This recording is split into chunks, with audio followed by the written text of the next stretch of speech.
Gjithë kjo protestë ishte për vëmendjen e kryeministrit. Tash mos flasim broçulla, ligjin e bë kryeministri. Kryeministri i thotë, "Ma bjerë nga tavolina, si është kjo punë?" Ne njësojmë me policinë e rendit. Nuk ka shpërblime. Nuk ka asnjë lloj shpërblimi. Kështu në dilë thotë është ditë. Për sa kohë vazhdon kjo mungesë shpërblimesh? Po bën 3 vjet që ka dalë ky vendimi. E ne s'po marrim. Bëjmë 180 orë, marrim 170 orë. Do më 6 orë nuk na i quajnë. Në rast zjarri, në rast përmbytje. Se mos në përmbytje për shembull, dikish do nxjerrësh një person që është kranë brenda në lum apo do ndim i ftohet pa veshje pa gjëne, jemi detyruar ta nxjerrim.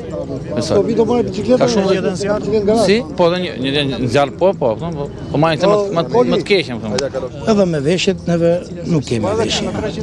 Edhe rrobet e zjarrit që mangët, edhe tani bashkia na ka pahisur këto domthon me tube, me tubacione, me gjëra, këto i kemi. Po kemi problemin e pagesës. Pagesa ajo nuk po gjen. Rrugët e rreth parë janë zero fare. Rrugët janë s'ka rrugë fare, s'ka ku hyn. Futemi atë ku nuk me makinë 10-12 tonë hym vend pa vend. Kjo është puna ndër profesionet më të vështira që është, por ka një gjë që jo çdo kush mund ta kuptojë. Kjo ka një vështirësi që po të futesh brenda nuk e le dot më. Është një punë ku ta diun, fisnike maksimum, është një punë që asnjë profesion tjetër nuk mund ta arrijë, ka një humanizëm të paparë në këtë lloj pune. Domethënë, por ka disa gjëra që na kanë diskriminuar disi me pagat, me veshjet, me kushtet e punës, por që prapë ne kur nuk i kemi vendosur. Unë si person edhe kolegët e mi që unë e di shumë mirë, nuk i kemi vendosur kur pagën të parën. Pjesa parë që kemi vendosur ne është shpëtimi i jetës, shpëtimi i pronës, gjë që kemi rrezikuar jetën tonë për të shpëtuar pronën, për të shpëtuar njerëzit. Fatmirësisht tragjedia e rrugës së Dibrës nuk shënoi humbje jetësh, por la pas një shkatërim material dhe psikologjik të jashtëzakonshëm. Banorët tashmë do të trajtohen me bonus qiraje, por mundi i një jete u shkrumbua për pak minuta. Deri në rindërtimin e plot të pallatit, këto familje do të nisin gjithçka nga zero. Ky rast është një kampan alarmi, se zjarri nuk djeg vetëm fasadat, por dhe sigurinë sociale dhe ekonomike të qytetarëve, në një sistem që ende nuk e ka prioritet parandalimin.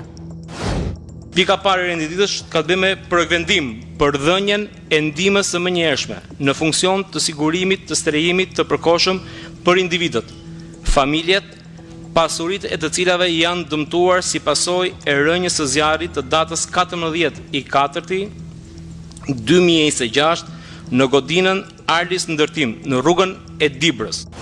Historia nuk fillon nga fundi. Ka një pikë fillese. Dhe ne nuk mund të sillemi këtu si kur jemi një fondacion bamirësie, se keni kthyer Bashkinë e Tiranës, Këshillin Bashkiak të Tiranës, si kur është fondacion bamirësie që ne mblidhemi këtu, ngrim kartonin që të miratojmë ca fonde dhe nuk bëjmë dot pyetje, ore çfarë ka ndodhur, për çfarë po japim këto parat. Se nuk fillon historia që këto njerëzit janë dëmtuar, fillon historia që këtu ka rënë një zjarr. Ka rënë një zjarr që ndodh për herë të dytë. Administrata publike duhet vendosë një rregull që materialet që hyjnë duhet të kontrollohen nga Instituti i Ndërtimit, të certifikohen me përgjegjësi të plot nga laboratoret e tyre që ka instituti. Qofse i mungon ndonjë laborator duhet ta ngrim me urgjencë, me një fjalë se kanë ngritur gjithë privatët laboratore sot ja mos ngrej shteti. Dhe asnjë material nuk i ri në ndërtim nuk mund të përdoret pa patur certifikimin nga ky institucion. Neve deri në 73-shin bëm kushtet tona teknike të projektimit dhe ndërtimit. Dhe këto funksionuan deri në 89-ën që u bë një rishikim.